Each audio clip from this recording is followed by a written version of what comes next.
할렐루야. 우리 인생 속에 반전이라는 단어가 있어서 우리로 하여금 희망을 갖게 합니다. 아무리 어려운 상황이라 할지라도 그 상황을 바라보면 절망이고 좌절이고 기대할 것이 없는데 반전이라는 단어가 있어서 우리는 소망을 갖는 것입니다. 여러분이 살아가는 인생의 여정 속에 상황만 보고 아파하는 것이 아니라 환경에 휩싸여서 환경을 불평하고 환경을 향해 아파하는 자가 아니라 그곳에서 예수님 때문에 반전을 꿈꿀 수 있는 여러분 될 수 있기를 바랍니다. 오늘 본문 말씀을 통해 그 해답을 찾아보려고 합니다. 여러분, 어떤 상황이라도 관계없어요. 하나님이 여러분을 창조하셨습니다. 하나님은 여러분을 통해 이루시려고 하는 계획이 있고 섭리가 있을 것인데, 오늘 또 하나님 말씀 붙잡고 여러분 인생에 새로운 기록을 남길 수 있는 반전의 역사가 있어지기를 바랍니다. 첫 번째로, 반전의 역사를 이루려면 부정의 눈이 아닌 믿음의 눈으로 현실을 볼 수 있어야 합니다. 부정의 눈이 아닙니다. 우리는 나도 모르게 부정의 시각을 갖고 살아갑니다. 세상 자체가 부정적이기에 나도 모르는 사이에 세상에 때가 묻었고, 그래서 세상적인 방식으로 모든 사물을 바라볼 때 부정적이고 삐딱한 방식으로 세상을 해석하고 살아가고 있습니다. 그러나 오늘 말씀은 세상을, 현실을 부정적으로 보는 것이 아니라 믿음의 눈으로 볼 수 있어야 한다고 가르치고 있습니다. 어느 날 예수님의 제자들이 바닷가에 배를 타고 목적지를 향해서 가고 있었습니다. 밤중이었습니다. 갑자기 예기치 않은 풍랑이 그들에게 덮쳤습니다. 배가 뒤집힐 것 같은 상황입니다.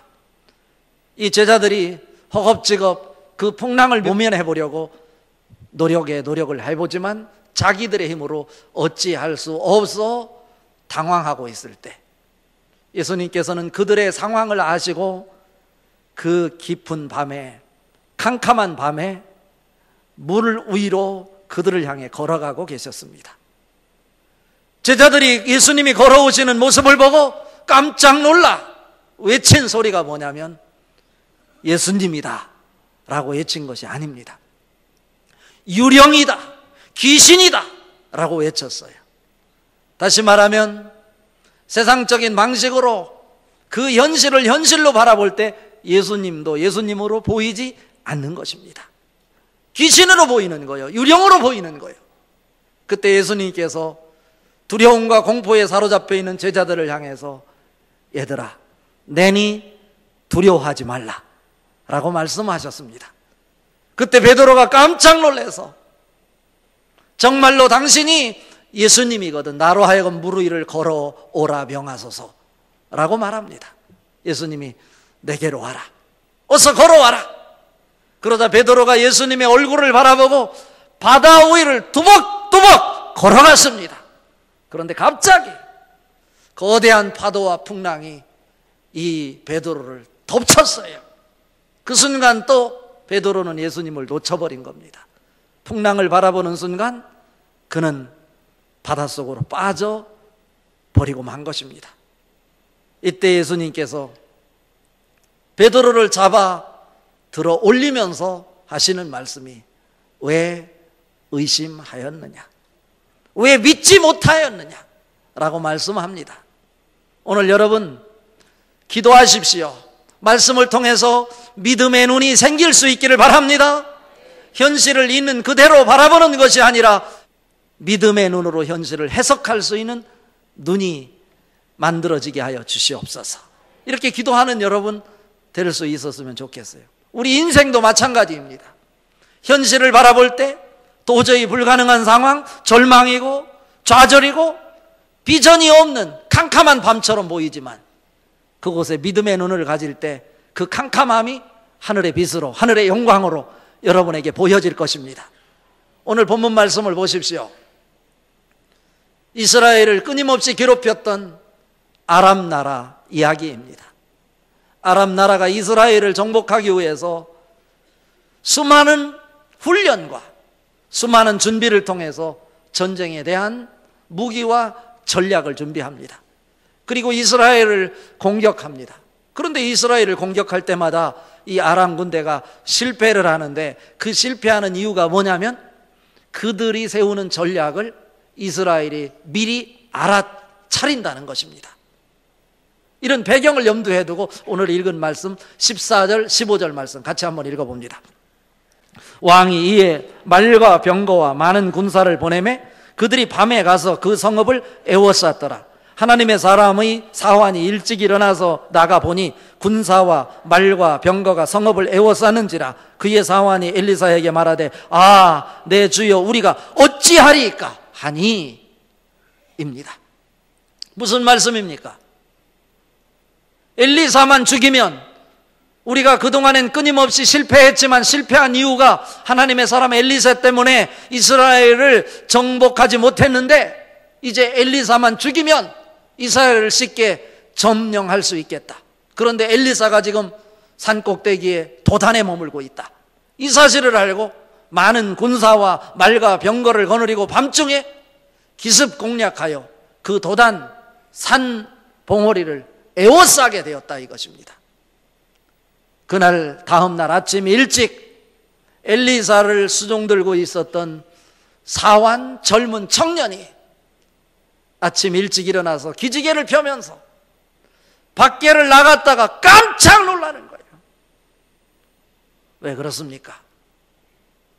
적군이었던 아람 군대가 말과 병거를 거느리고 그 도단 성읍을 에워싸고 있는 거예요.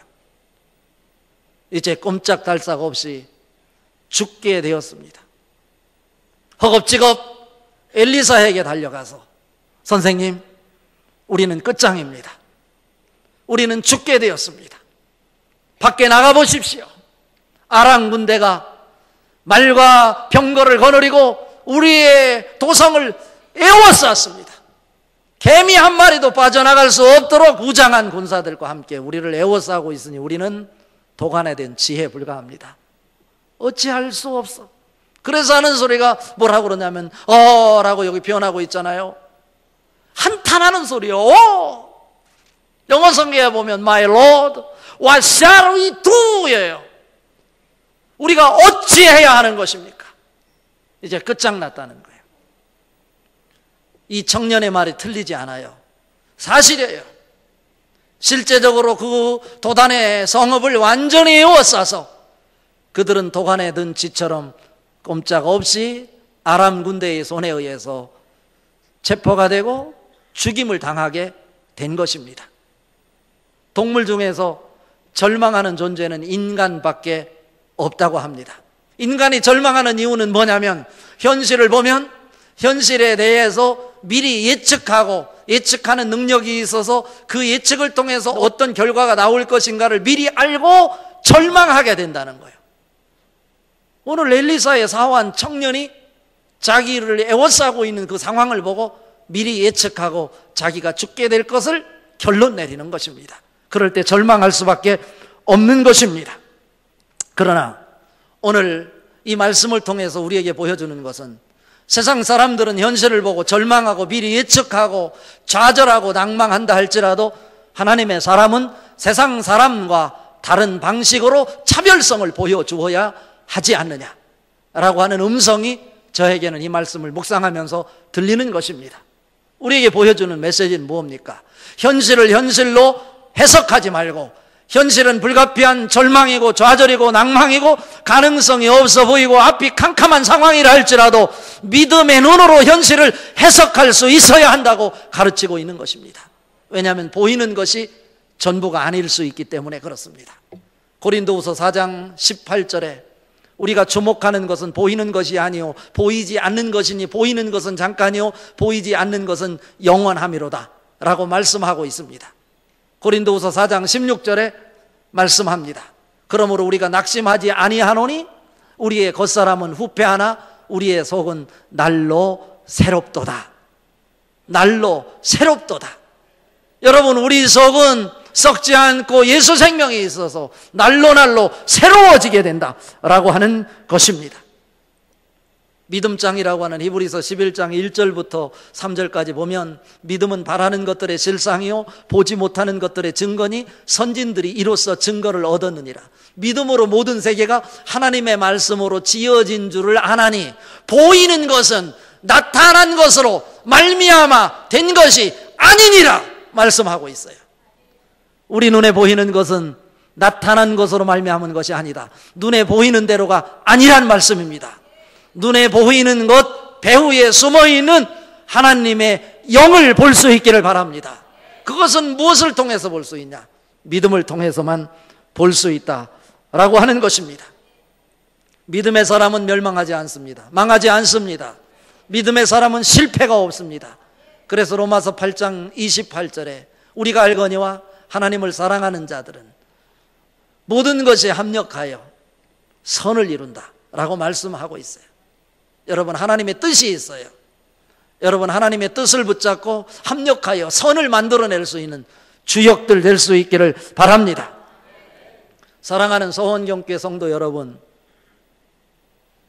동물들은 무엇으로 사냐면 본능으로 삽니다. 하나님을 모르는 세상 사람들은 지식과 경험으로 삽니다. 그러나 우리는 하나님의 사람입니다. 하나님의 사람은 무엇으로 삽니까? 로마서 1장 17절에 근거해 볼 때 오직 의인은 믿음으로 말미암아 살리라 함과 같으니라. 하나님의 사람은 믿음으로 사는 존재입니다. 오늘 또 현실로 보고 절망하고 좌절하는 것이 아니라 불가피한 상황이라 할지라도 그 속에서 믿음의 눈으로 현실을 해석할 수 있기를 바랍니다. 믿음의 눈으로 볼 때 새로운 반전의 이 세계를 보게 되는 거예요. 두 번째로, 대적을 바라보지 말고 배후에서 돕는 자를 바라보아야 합니다. 오늘 읽은 말씀 중에 16절 17절 말씀 같이 한번 읽어봅니다. 대답하되 두려워하지 말라. 우리와 함께한 자가 그들과 함께한 자보다 많으니라 하고 기도하여 이르되 여호와여 원하건대 그의 눈을 열어서 보게 하옵소서 하니 여호와께서 그 청년의 눈을 여심해 그가 보니 불말과 불병거가 산에 가득하여 엘리사를 둘렀더라. 무슨 말씀입니까? 놀랍지 않습니까? 두려워하지 말라. 우리와 함께한 자가 그들보다 많다. 현실로 바라보면요, 우리와 함께한 자가 보이지 않아. 이 청년에게는 그저 자기를 애워싸고 있는 아람 나라의 군대 말과 병거들만 보이는 거예요.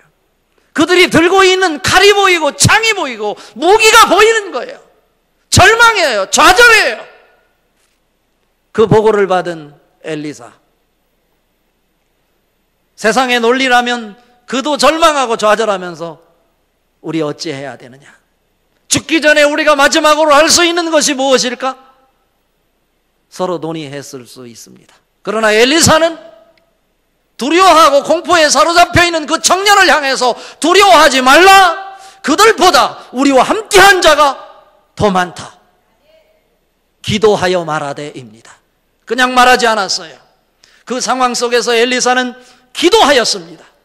기도하니 그에게 새로운 길을 열어주셨는데 그것은 뭐냐면 하나님, 이 청년으로 하여금 눈이 열려 그들을 에워싸고 있는 하늘의 군대가 보여지게 하여 주시옵소서. 이렇게 기도했어요. 청년은 조금 전까지만 해도 아람 군대의 군사와 말과 병거만 보였어. 그런데 엘리사의 기도를 통해서 청년의 영의 눈이 열렸어요. 영의 눈이 열려서 바라보니까 아람 군대의 병거 군사들은 초라하게 보이고 그 주변을 에워싸고 하늘의 불말과 불병거가 한순간 삽시간이라도 그들을 삼켜버릴 것 같은 하늘의 능력, 이 세상의 권력으로 감히 감당할 수 없는 하늘의 권세가 그 눈에 선명하게 보였다라고 하는 말씀입니다. 여러분, 우리의 기도 제목은요, 영의 눈이 열려 하늘이 보이게 하여 주시옵소서. 이런 기도입니다. 우리를 괴롭히고 우리를 발목 잡고 우리를 뒤흔드는 세상에 악마의 세계가 있다 할지라도 그들의 장난에 넘어가지 않고 언제나 말씀 붙잡고 살아가되 하나님이 보이게 하여 주시옵소서 입니다. 우리가 기도하면 우리 영의 눈이 열려서 상황이 불가피한 상황, 절망이고 한 발도 내딛을 수 없는 캄캄한 세계라 할지라도 하나님이 그곳에서 나를 세우시고 나를 돕고 계시는 하나님의 능력의 손길이 보여지게 될 때 우리는 희망을 갖고 반전의 인생을 꿈꿀 수 있게 되는 것입니다. 하나님이 도우시면 못할 것이 어디 있겠습니까? 홍해를 가르신 하나님이십니다. 나만 장군을 요단강에 7번 목욕하게 함으로 말씀에 순종할 때 고치지 못하는 불치병도 치료하시는 하나님이십니다. 엘리사를 통해서 요단강을 가르신 하나님이십니다. 우리는 엘리사가 훌륭한 것이 아니고 나만 장군이 훌륭한 것이 아니고 이사야 선지자가 훌륭한 것 아니고 다니엘이 훌륭한 것이 아니고 중요한 것은 그를 통해서 배후에서 역사하시는 하나님이 훌륭하신 거예요. 여러분, 눈이 뜨여 사람을 보고 주눅 들고 좌절하는 자가 아니라 그 사람 배후에서 사람을 만들어가고 계시는 하나님의 능력의 손길이 보일 수 있기를 바랍니다. 뛰고 뛰는 역동성이 하나님을 만남으로 여러분에게 나타날 수 있기를 바랍니다. 풍요와 결실이 나타날 수 있기를 바랍니다. 능력이 나타날 수 있기를 바랍니다. 이것은 우리가 세상의 눈으로 보지 못하는 영의 눈이 뜨여 하나님이 보일 때 우리에게 가능한 것입니다. 말씀의 결론입니다. 현실에 집착하지 말고 하나님께서 디자인하신 세계를 꿈꾸는 성도여야 합니다. 오늘 말씀 중에요 18절 19절 한번 같이 읽어보겠습니다. 아람 사이에 엘리사에게 내려오매 엘리사가 여호와께 기도하여 이르되 원하건대 저 무리의 눈을 어둡게 하옵소서 하며 엘리사의 말대로 그들의 눈을 어둡게 하신지라. 엘리사가 그들에게 이르되 이는 그 길이 아니요 이는 그 성읍도 아니니 나를 따라오라. 내가 너희를 인도하여 너희가 찾는 사람에게로 나아가리라 하고 그들을 인도하여 사마리아에 이르니라 입니다. 여기에 놀라운 영적 비밀을 제가 이 말씀을 묵상하면서 발견했어요. 제가 서두에 말씀드리기를 엘리사가 있는 도단은 주변의 산악지대보다도 60m가 더 높은 산봉우리라고 그랬습니다. 그렇다면 상식적으로 그 산악지대에 에워싸고 있던 아람 군대 병사들 엘리사를 체포하기 위해서 가려면 올라가야 됩니까? 내려가야 됩니까? 올라가야 되죠. 고업해야 돼요. 그런데 여기에 성경에 보면 내려가매라고 말했어요. 왜 내려가매라고 말하고 있을까? 여기에 영적 비밀이 담겨 있어요. 하나님 없이 사는 사람은 우선 당장 자기 눈에 보이는 대로 자기가 계획하고 자기의 지식과 경험으로 그 일을 할 때 승리할 거라고 생각하지만 결국 그것이 승리가 아니라 올무에 걸리고 멸망의 나락으로 떨어지는 길이다 라고 하는 것을 보여주는 거예요. 우리가 도단에 이제 군사를 거느리고 올라가면 우리가 엘리사를 체포하고 그를 생포하게 될 때 우리는 승리할 것이다. 그러나 하나님이 보실 때는 올라가는 것이 아니라 내려가는 것이다. 너가 볼 때는 승리하는 것 같지만 너는 그 길이 멸망의 길이다. 나락으로 떨어지는 길이다. 지옥으로 가는 길이다. 이렇게 말씀하고 계신 거예요. 어떻게 됐습니까? 엘리사가 그들이 오는 것을 보고 하나님 앞에 기도하였습니다. 저들의 눈을 어둡게 하여 주시옵소서. 자기 사환을 향해서는 눈을 열게 해달라고 하고 그들의 눈을 닫게 해달라고 했어요. 정말로 눈이 멀었다기보다는 사리 판단을 하지 못하도록 만들었다라고 하는 거예요. 왜냐하면 도단에서 사마리아까지 19km라고 그랬어요. 그들이 이 길로 가도 그 길이 아니고 저 길로 가도 그 길이 아니니 엘리사의 말을 따를 수밖에 없었습니다. 엘리사는 그들이 잡아 죽이려고 하는 그를 체포하는 것이 목적이었는데 그를 눈앞에 두고도 엘리사를 알아보지 못했다, 이런 말씀입니다. 오히려 엘리사의 지도를 따라 그들이 수만 명이 되는 군사가 병거를 이끌고 사마리아로 이끌려 갔습니다. 이제 반전이 일어난 것입니다. 이 광경을 바라보고 있었던 이스라엘의 왕, 얼마나 기뻤을까요? 자기는 한 것이 아무것도 없는데, 무기를 사용한 적도 없는데, 하나님의 사람 엘리사의 그 능력에 의해서 그 적군을 사마리아로 몰아 도간에 든 지로 만들어 놨으니, 이스라엘 왕이 엘리사를 향해서 우리 아버지여 라고 표현하고 있어요. 엘리사를 향해서 아버지여, 이들을 이제 죽이면 되는 것입니까? 라고 말하는 거예요. 도간에 들어서 사리를 분별하지 못하고 있는 이들, 사마리아에 와 있음을 발견하는 순간 그들은 우리는 죽었다 생각했을 거예요. 이스라엘 왕도 사마리아 성에 들어온 그들, 군사를 동원해서 그들을 한순간에 죽여버릴 수 있어요. 그런데 엘리사는 아닙니다. 이들에게 오히려 떡과 물을 준비하여 잔치를 베푸십시오 라고 하는 것입니다. 사람의 생각으로, 세상의 지식으로 용납되지 않는 일이지만 하나님의 사람이 제시하니 이스라엘 왕도 기쁜 마음으로 하나님 말씀에 순종하여 천국 잔치를 배설했어요. 아람 왕의 군사들이 엘리사를 잡으러 온 것조차 잊어버리고 자기들의 방향성을 잃은 채 잔치에 푹 빠져서 마음껏 떡을 먹고 물을 마시며 그곳에서 잔치에 참여하고 있는 모습입니다. 여기에서 떡은 무엇을 얘기합니까? 예수님의 몸을 이야기합니다. 하나님의 말씀을 의미합니다. 여기에 하나님이 우리 인간들을 향해 갖고 계신 궁극적인 목적이 무엇인지를 보여주는 거예요. 그들이 이스라엘의 적군이지만 하나님을 모르고 사는 사람이지만 그들에게도 예수 생명이 필요하다. 그러니 그에게 떡을 주어라 하는 말씀입니다. 떡을 먹였어요. 물은 무엇을 얘기합니까? 물은 회개를 의미합니다. 회개할 때 예수님을 구주로 영접할 수 있고 천국을 소유할 수 있게 된다라고 하는 것을 보여주고 천국 잔치를 배설하는 거예요. 만약에 세상의 논리대로 그들을 한 곳에 모아서 다 처치해서 죽였다고 생각해 보십시오.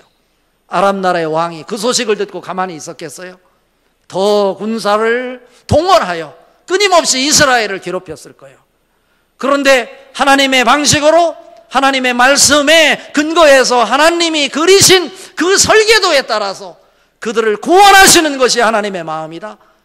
그것을 발견하고 그 설계도에 따라 꿈을 잔치로 표현했더니 하나님께서 이스라엘을 축복해 줬을 뿐 아니라 아람 나라로 하여금 이스라엘에 다시는 쳐들어오지 못하도록 이스라엘을 두려워하도록 만들어 주셨다라고 하는 것입니다. 23절 같이 한번 읽어봅니다. 왕이 위하여 음식을 많이 베풀고 그들이 먹고 마심에 놓아 보내니 그들이 그들의 주인에게로 돌아가니라. 이로부터 아람 군사의 부대가 다시는 이스라엘 땅에 들어오지 못하니라. 다시는 이스라엘 땅에 들어오지 못하니라. 여러분, 하나님이 여러분을 향해서 그리신 인생의 설계도를 보고 그 설계도를 가슴에 품고 하나님을 향해 꿈을 펼치는 여러분 될 수 있기를 바랍니다. 그것은 세상의 지식으로 논리로 맞지 않을 수 있어. 그러나 하나님이 그리신 설계도이기에 여러분이 그 설계도에 따라 살아가기만 하면 하나님은 여러분을 통해서 놀라운 하나님의 작품을 만들어내실 것입니다. 그 축복이 오늘 또 여러분에게 넘쳐나기를 주님의 이름으로 축복합니다.